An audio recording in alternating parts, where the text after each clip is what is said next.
बीवी के बड़े शौक।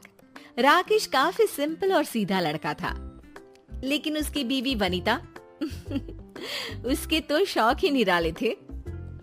सुनो ना राकेश, पिज्जा खाते वक्त एक फोटो लेते हैं। और ये टैग कर दिया उन सहेलियों को जो मुझसे जलती हैं। दोनों पिज्जा खाकर घर आते ही जहां राकेश कहता है, वनीता यार 2 रोटी बना दो ना, मेरा ये फालतू की चीजों से पेट नहीं भरता। ओ मैं बहुत थक गई हूँ, खुद ही बना लो ना। अरे मेरी कमर। ये क्या बात होती है वनीता, मैं भी तो ऑफिस से थक कर आया था, लेकिन तुम्हारे बोलने पर मैं तुम्हें पिज्जा हट लेकर गया ना। अरे यार तुम तो हर बात पर शुरू हो जाती हो। अरे भूख लगी है तो ब्रेड खा लो ना। वनीता राकेश के लिए बिना खाना बनाए सो जाती है। कहाँ फंस गया, इससे तो मेरी बिल्कुल परवाह नहीं है। अगले दिन वनीता की फोटो उसकी सहेलियां देखती हैं और फोन करती है।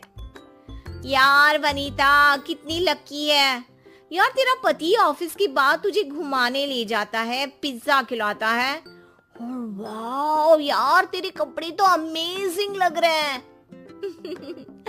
हाँ यार हम तो हर वक्त पार्टी मोड में ही रहते हैं। हाँ यार मैं तो कितना भी बाहर खा लूं, इनको घर आकर घर का ही खाना चाहिए होता है।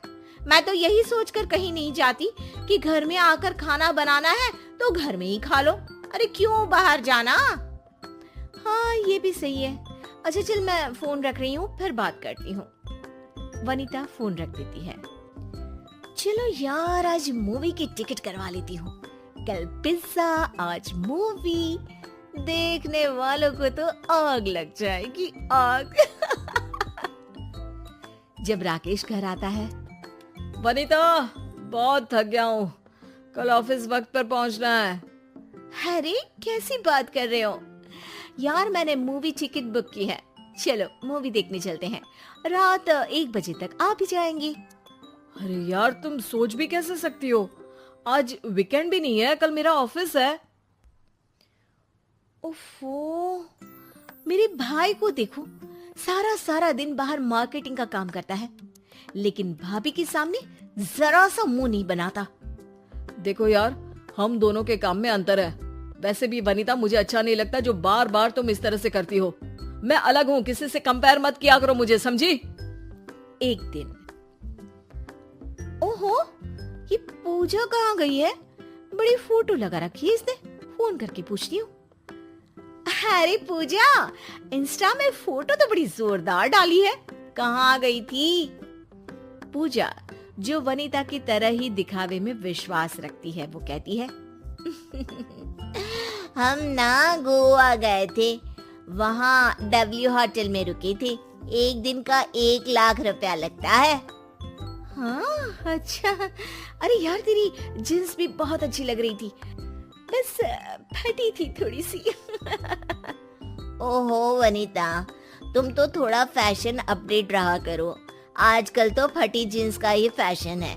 जितनी जीन्स फटी होगी उतनी ही महंगी होगी, रैग बोलते हैं इसे। खैर चलो यार, मैं ना जरा क्लब जा रही हूँ, मेरे पति पीछे लगे हैं कि चलो चलो। वनीता फोन रखती है। हाँ, शॉफ की दुकान, जैसे जानती नहीं हूँ मैं, जो दिखता है वो होता नहीं। अब मेरे पति को ही देख लो। वैसे ये रही मेरी जींस, मैं भी थोड़ा कैंची से काट देती हूँ, घर पर पहनकर देखती हूँ, ठीक लगे तो ठीक, वरना कपड़े वाले को देकर बर्तन ले लूंगी।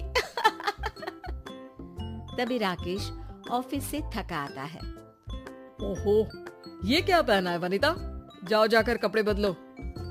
ये फैशन है राकेश, जींस जितनी फटी उतनी महंगी।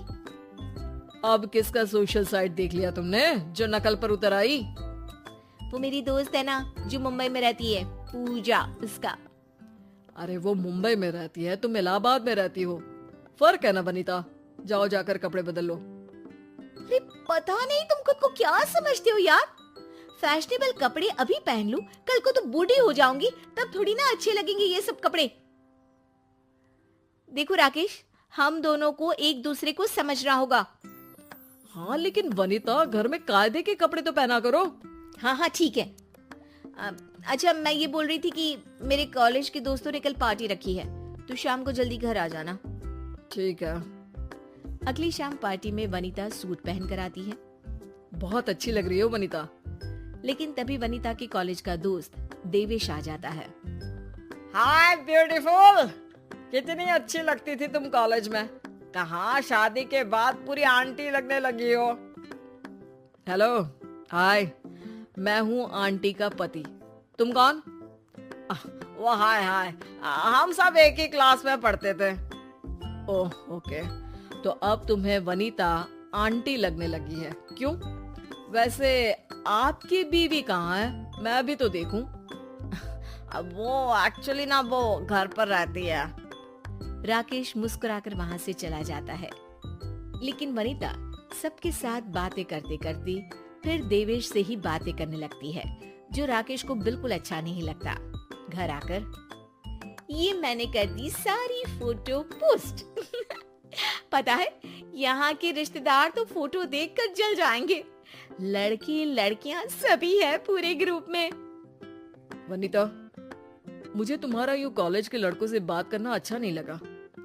ऐसा नहीं है कि पुराने ख्यालात का हूं मैं, लेकिन वो लड़का तुम्हें भड़का रहा था। अरे क्या गलत बोल रहा था? सही तो कह रहा था कि शादी के बाद मैं पूरी आंटी लगने लगी हूँ।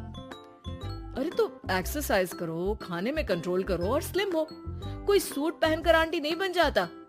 हाँ हाँ, अब तो मेरे खाने पर भी तुम्हारी नजर रहती है। अरे मेरे तो भाग्य ही खराब थे जो तुमसे शादी हुई मेरी।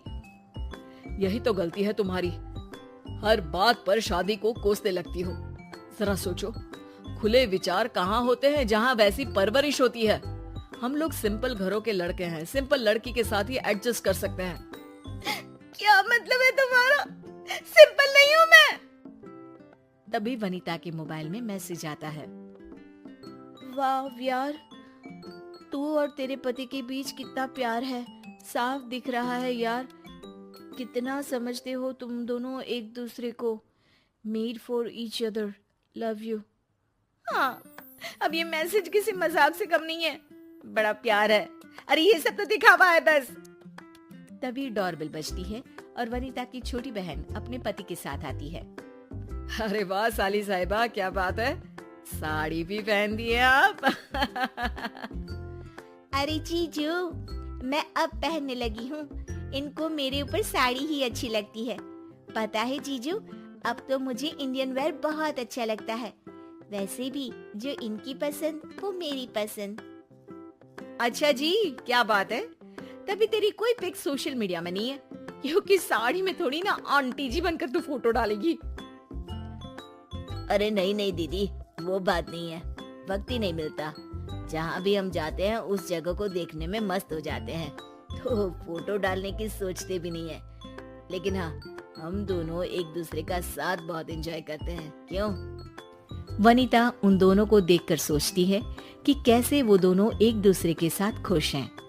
अब अच्छा, तुम लोग बैठो, मैं खाने के लिए कुछ बनाकर लाती हूँ। दीदी, मैं भी चलती हूँ किचन में आपकी मदद के लिए।